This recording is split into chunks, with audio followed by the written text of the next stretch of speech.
Bienvenidos a la cuarta cápsula de construcción de instrumentos de evaluación. En esta cápsula vamos a hablar específicamente sobre el instrumento de pruebas. Ya, recordarles mi nombre, soy Mauricio Toledo Buenulef y también soy diseñador instruccional de Medici. Contarles que el instrumento de prueba surge normalmente al amparo de la metodología cuantitativa, ya que busca recoger información sobre los aprendizajes de los participantes por medio de distintos tipos de preguntas, que apunta a que el evaluador conozca los avances de tipo cognoscitivo, ya es decir, de conocimiento del individuo respecto a un programa educativo.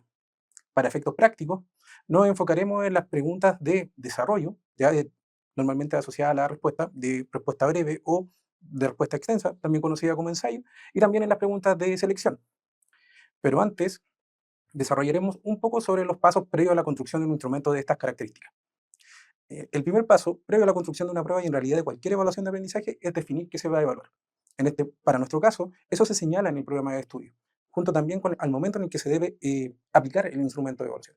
¿Ya? Recordemos que puede ser tanto al inicio como en el desarrollo, también al final de un programa, dependiendo obviamente de la estrategia evaluativa que ustedes hayan diseñado para, para recoger los aprendizajes de los estudiantes. Pues bien, para desarrollar una prueba es necesario crear una matriz de diseño o bien una tabla de especificaciones en donde aparezcan los contenidos o temas tratados en el desarrollo del programa, las variedades de ítems. Estos ítems se asocian necesariamente a alguna habilidad cognitiva, ¿ya? Y la asignación de una ponderación según esta habilidad que se va a evaluar en el instrumento. Entendamos esto con un ejemplo. En la siguiente tabla de especificaciones estamos evaluando álgebra, ¿ya? Como sabemos de nuestra experiencia escolar, las matemáticas se aprenden elementalmente aplicándolo. Por ende, según el enfoque de los objetivos del programa y el énfasis de la docencia, es correcto que las preguntas en su mayoría apunten a la aplicación de contenido y este sea un tipo de pregunta predominante en el instrumento. También nos fijamos que las ecuaciones lineales tienen mayor cantidad de ítems a evaluar. Esto sucede normalmente por el tiempo que se dedicó a la enseñanza de este contenido. Con este tipo de decisiones nos encontramos que se evalúa efectivamente a lo que más tiempo se le dedicó al tiempo de enseñanza, ¿ya? Garantizando una validez del instrumento. Por ende, cuando realizamos esta planificación, esta matriz o tabla de especificación de esta evaluación, dejamos que la prueba deje de ser un instrumento intuitivo basado en lo que nosotros como equipo formador decíamos que el estudiante haya aprendido. Y pasamos a un proceso riguroso donde aseguramos que todos los participantes del programa tengan las mejores posibilidades al momento de rendir el instrumento, ya que esto asegura una muestra representativa de su aprendizaje. A continuación, veremos las preguntas más comunes utilizadas en instrumentos de prueba, como las preguntas de desarrollo breve y preguntas de ensayo, también llamadas de respuesta extensa, ¿ya? Partiremos con las preguntas de desarrollo y, ¿ya? Y terminaremos con las preguntas de selección única. Para las preguntas de desarrollo vamos a trabajar primero los ítems de respuesta breve, ¿ya? Este tipo de preguntas se utilizan en un instrumento de evaluación cuando se requiere recoger una información clave. Normalmente son adecuadas para evaluar memoria, alguna información descriptiva, algún hecho concreto, entre otros. Para su evaluación, considera los siguientes puntos. Determina bien las cuestiones a plantear, ¿ya? Por lo mismo hay que preocuparse que solo haya una respuesta válida. Preguntar aquellas cosas que obliguen a una respuesta muy breve y medir un solo concepto en cada pregunta. El segundo punto, redactar un enunciado explicativo de la prueba especificando claramente el tipo de respuesta que se tiene que dar. Redactar las cuestiones en forma interrogativa. Tienen que ser breves y directas, sin retórica. Cuarto, en el caso de ser parte de una actividad de autoevaluación, debemos necesariamente entregar el feedback de la corrección de esta pregunta. Ejemplo de este tipo de pregunta de respuesta breve es: ¿cuál es la fórmula del agua? También, ¿qué día se celebran las fiestas patrias en Chile? Continuemos entonces con las preguntas de respuesta extensa o también conocidas como preguntas de ensayo. Este tipo de preguntas se incluyen en un instrumento de evaluación, ¿ya? Cuando un participante debe demostrar una reflexión profunda y organizada respecto a algún ejercicio argumentativo o bien resolver un problema.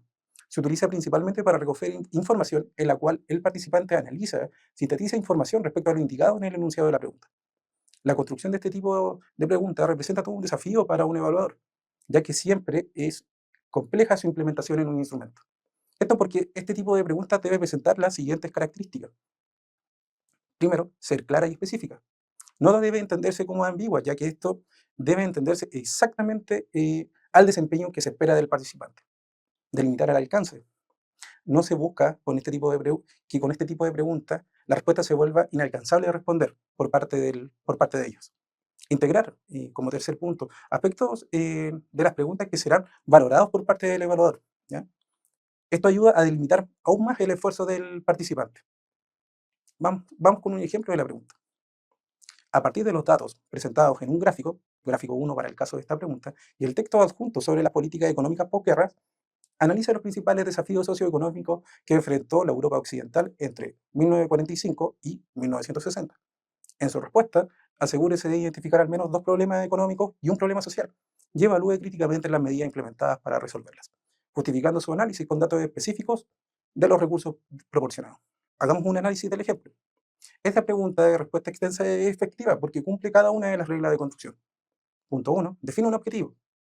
Al señalarle que analicen o que evalúen críticamente, llena al participante no solo para que describan, sino que para que razone y emita un juicio sobre las políticas económicas. Por ende, se pide un pensamiento de alto nivel. Es clara y específica. La pregunta no es vaga. ¿Ya? Pide exactamente analizar los principales desafíos socioeconómicos y no todos los desafíos. Delimita el alcance. El alcance en esta pregunta está definido. ¿Ya? Se limita, por ejemplo, a Europa Occidental. También se especifica tiempo, es decir, desde 1945 a 1960.